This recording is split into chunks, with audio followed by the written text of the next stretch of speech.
All Quiet on the Western Front by Erich Maria Remarque, translated from the German by A.W. Wien.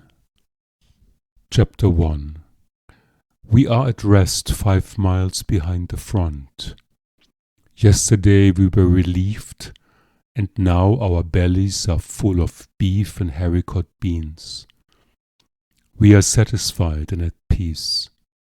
Each man has another mess tin full for the evening, and, what is more, there is a double ration of sausage and bread. That puts a man in fine trim. We have not had such luck as this for a long time. The cook with his carroty head is begging us to eat. He beckons with his ladle to everyone that passes, and spoons him out a great dollop. He does not see how he can empty his stewpot in time for coffee. Tjaden and Müller have produced 2 wash basins and had them filled up to the brim as a reserve. In Tjaden, this is a voracity. In Müller, it is foresight. Where Tjaden puts its all is a mystery, for he is and always will be as thin as a rake. What's more important still is the issue of a double ration of smokes. 10 cigars, 20 cigarettes, and 2 quits of Jew per man. Now that is decent. I have exchanged my chewing tobacco with Kaczynski for his cigarettes, which means I have 40 altogether. That's enough for a day. It is true, we have no right to this windfall. The Prussian is not so generous. We have only a miscalculation to thank for it. 14 days ago, we had to go up and relieve the front line.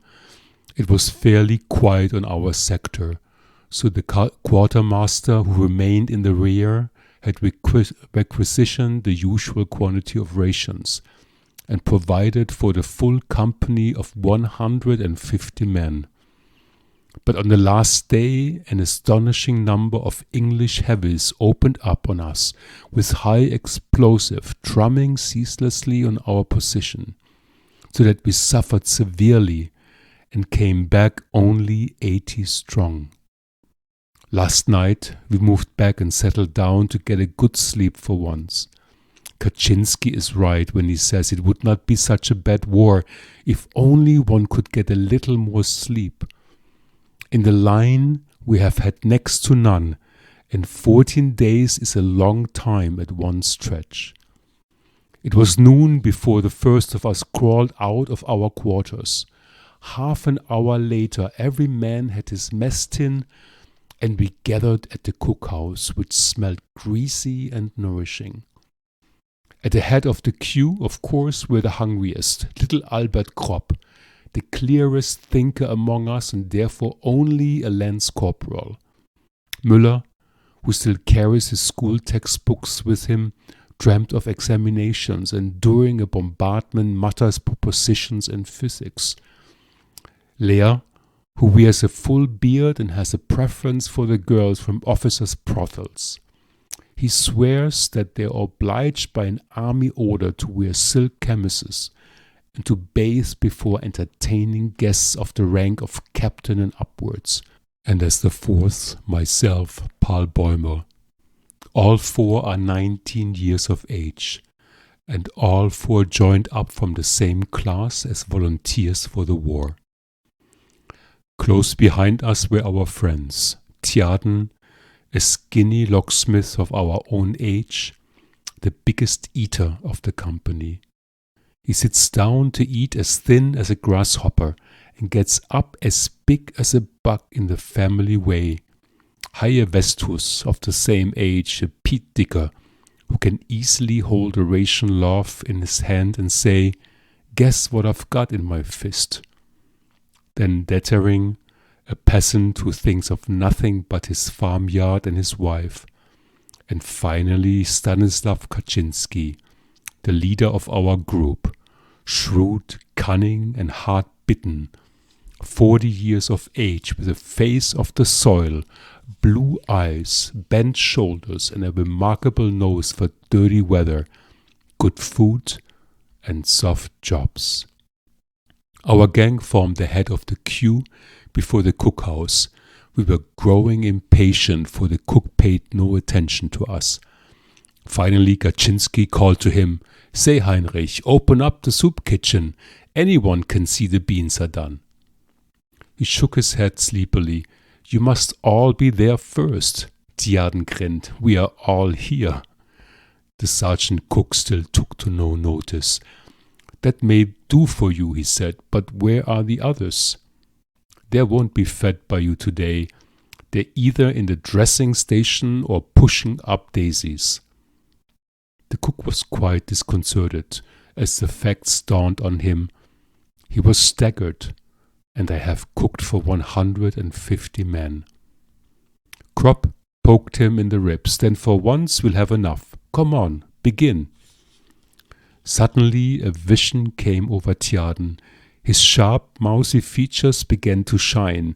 His eyes grew small with cunning. His jaws twitched, and he whispered harshly, "Man, then you've got bread for 150 men too, eh?"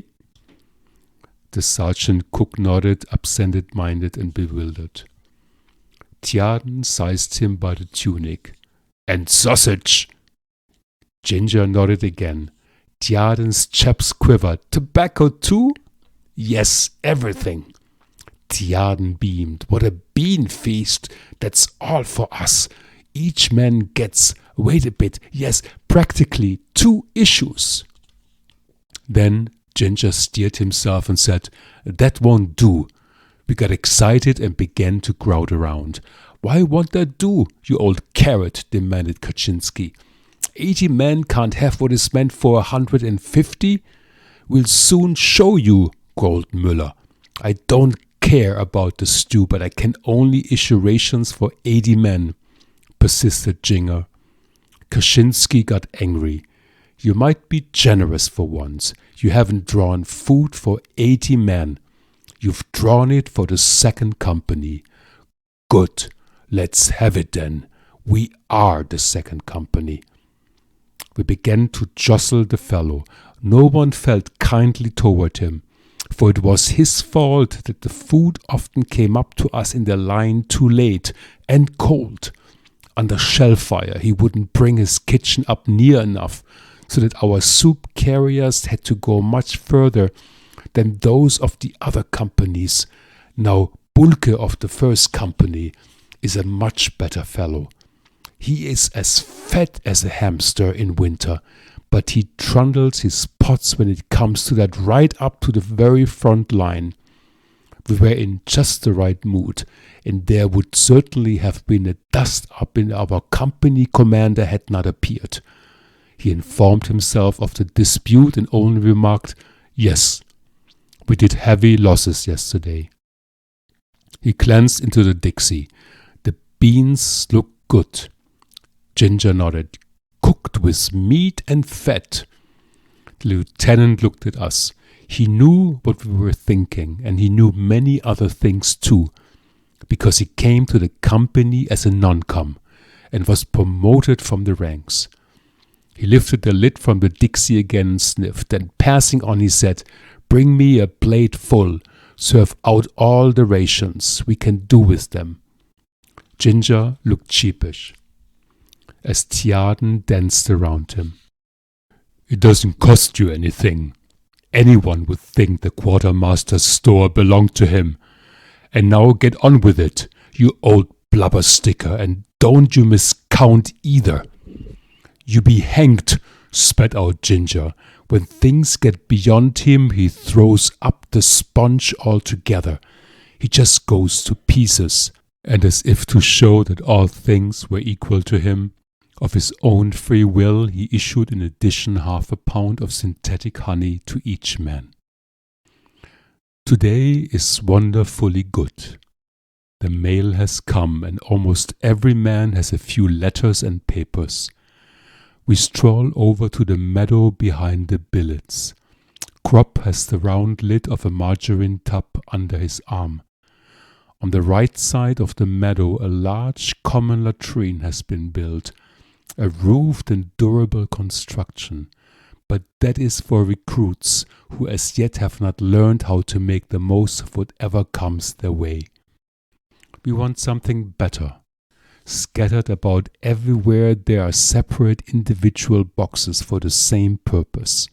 They are square, neat boxes with wooden sides all around and have unimpeachably satisfactory seats. On the sides are hand grips enabling one to shift them about. We move 3 together in a ring and sit down comfortably, and it will be 2 hours before we get up again. I will remember how embarrassed we were as recruits in barracks when we had to use the general latrine. There were no doors and 20 men sat side by side as in a railway carriage, so that they could be reviewed all at one glance, for soldiers must always be under supervision.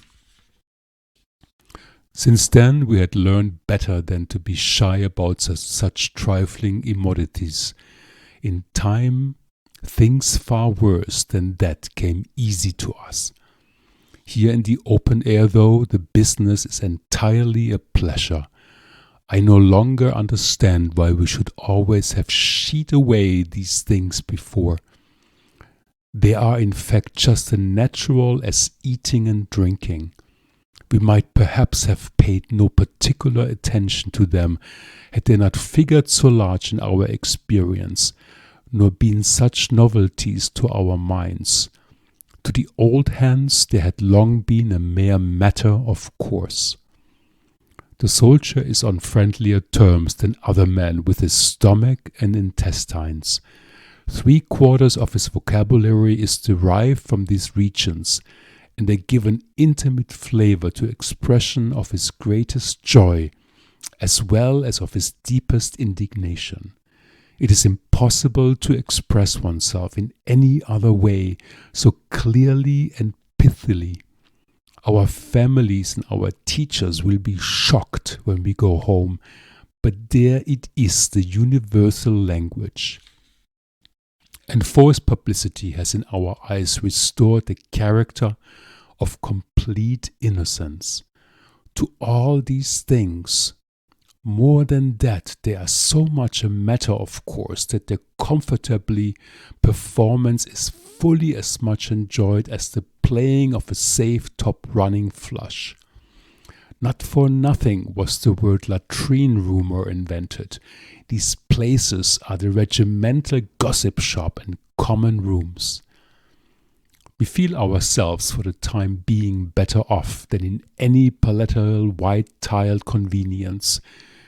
There it can only be hygienic. Here it is beautiful. These are wonderfully carefree hours. Over us is the blue sky.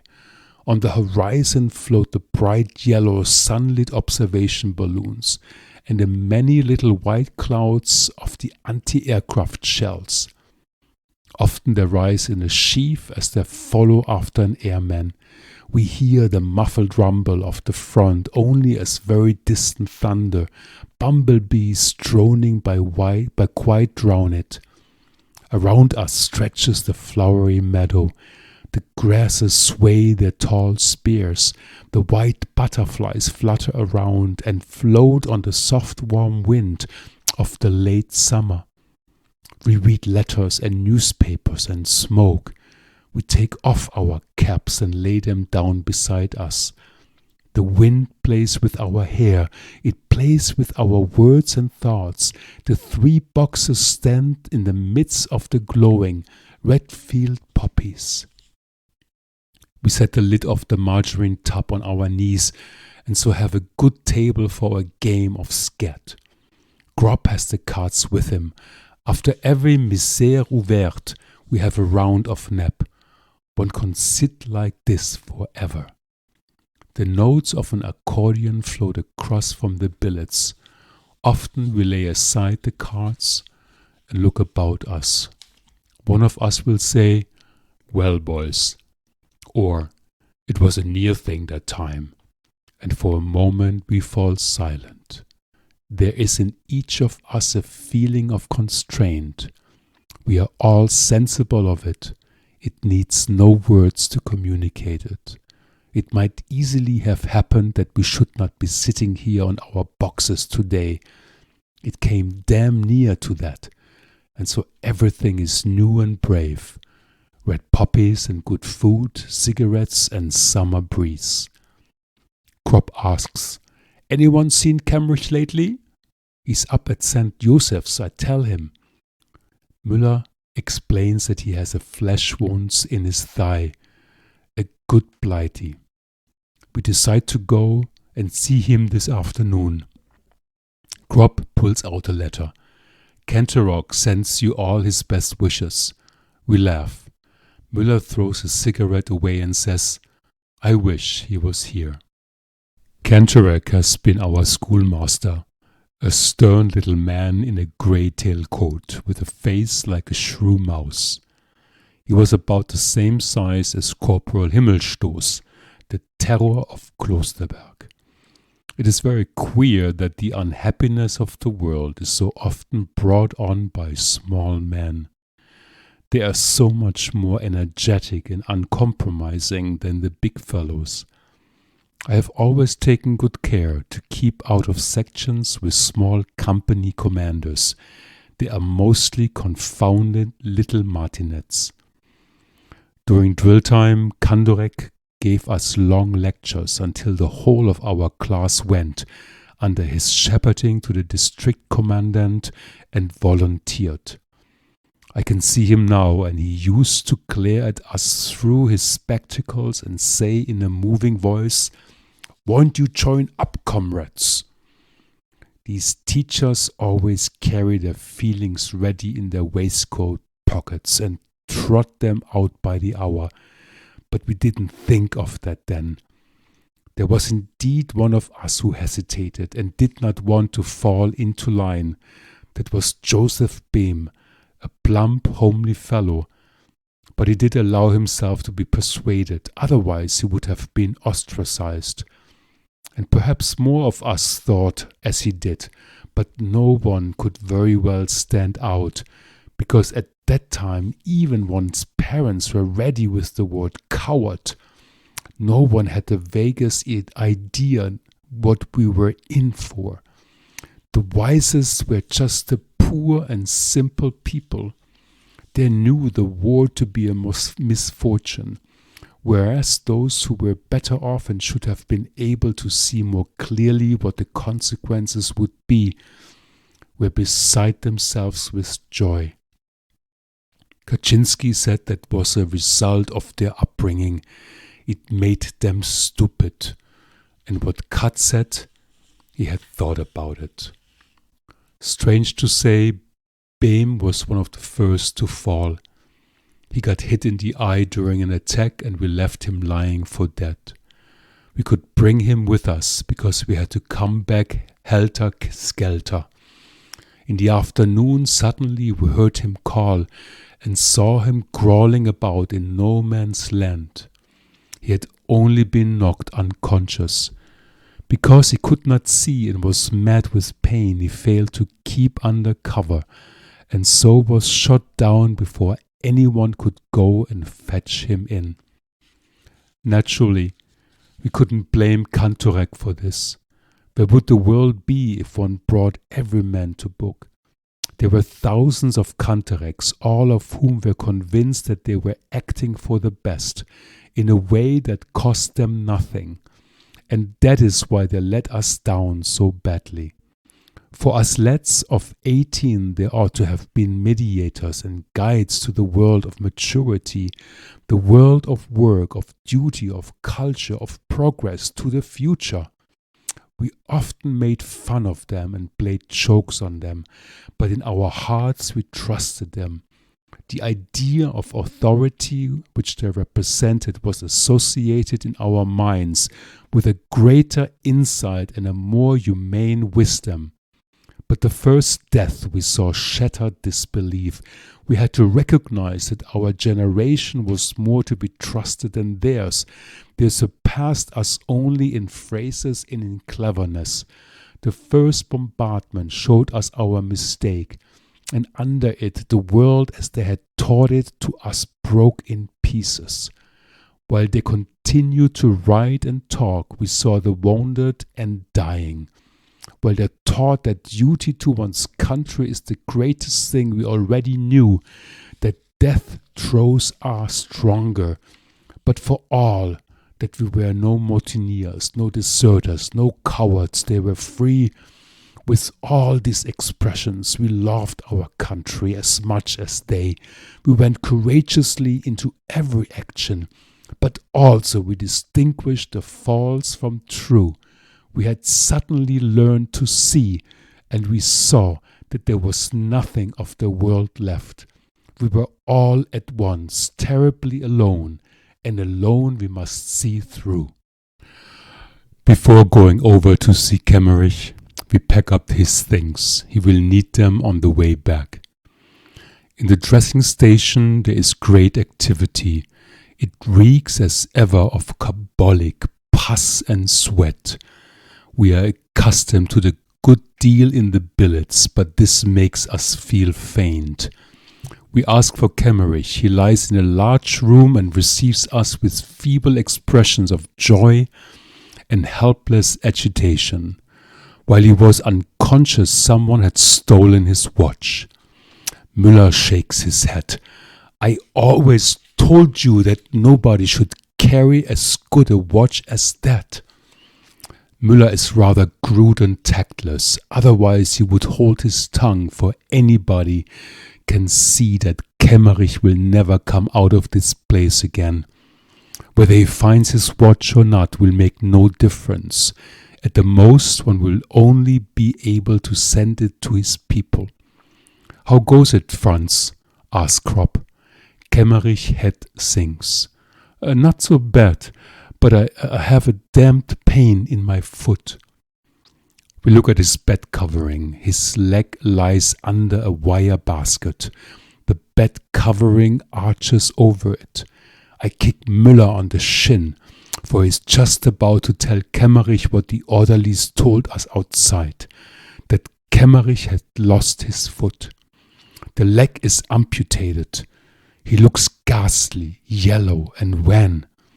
In his face there are already the strained lines that we know so well.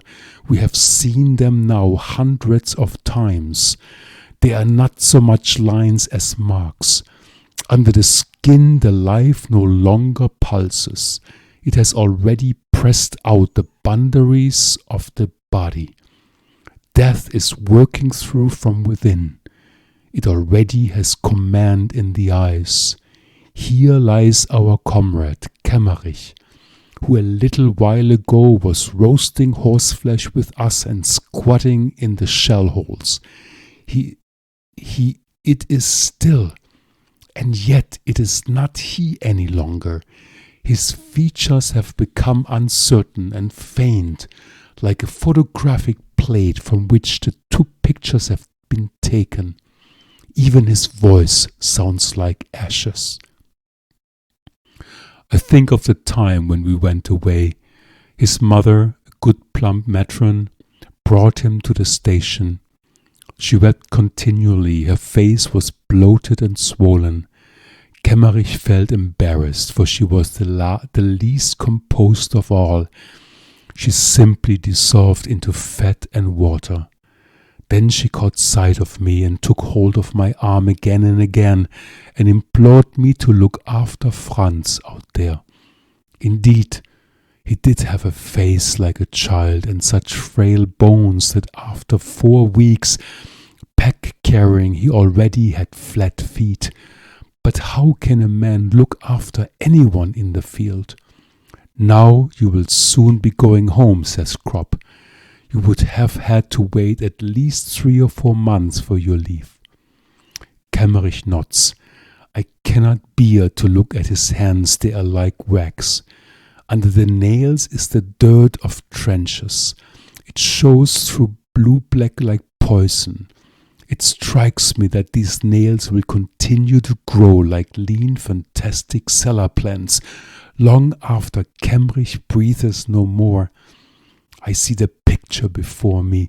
They twist themselves into corkscrews and grow, and with them the hair on the decaying skull, just like grass in a good soil, just like grass. How can it be possible? Müller leans over. We have brought your things, Franz. Kemmerich signs with his hands. Put them under the bed. Müller does so. Kemmerich starts on again about the watch. How can one calm him without making him suspicious? Müller reappears with a pair of airman boots. They are fine English boots of soft yellow leather, which reach to the knees and lace up all the way. They are things to be coveted. Müller is delighted at the sight of them. He matches their soles against his own clumsy boots and says, Will you be taking them with you then, Franz? We all three have the same thought. Even if he should get better, he would be able to use only one. They are no use to him. But as things are now, it is a pity that they should stay here. The orderlies will of course grab them, and as soon as he is dead. Won't you leave them with us? Müller repeats. Kemmerich doesn't want to. They're his most prized possessions. Well, we could exchange, suggests Müller again. Out here one can make some use of them. Still, Kemmerich is not to be moved. I tread on Müller's foot. Reluctantly, he puts the fine boots back again under the bed. We talk a little more and then take our leave. Cheerio, Franz. I promise him to come back in the morning. Müller talks of doing so too. He's thinking of the lace-up boots and means to be on the spot. Kemmerich groans. He is feverish. We get hold of an orderly outside and ask him to give Kemmerich a dose of morphia. He refuses. If we were to give morphia to everyone, we would have to have tubs full. You only attend to officers properly, says Kropp viciously. I hastily intervene and give him a cigarette. He takes it. Are you usually allowed to give it then? I ask him. He is annoyed. If you don't think so, then why do you ask? I press a few more cigarettes into his hand. Do us the favor. Well, all right, he says. Kropp goes in with him. He doesn't trust him and wants to see. We wait outside. Müller returns to the subject of the boots. They would fit me perfectly. In these boots I get blister after blister. Do you think he will last till tomorrow after drill? If he passes out in the night, we know where the boots. Kropp returns. Do you think? He asks. Done for, said Müller emphatically. We go back to the huts. I think of the letter that I must write tomorrow to Kemmerich's mother. I am freezing. I could do with a tot of rum. Müller pulls up some grass and chews it. Suddenly little Kropp throws his cigarette away, stamps on it savagely, and looking around him with a broken and distracted face, stammers, Damned shit! The damned shit! We walk on for a long time. Kropp has calmed himself. We understand he saw red. Out there, every man gets like that sometime. What has Kantorek written to you? Müller asks him. He laughs. We are the Iron Youth. We all three smile bitterly. Kropp rails. He is glad that he can speak. Yes, that's the way they think, these 100,000 Kantoreks. Iron Youth, youth. We are none of us more than 20 years old. But young, youth, that is long ago. We are old folk.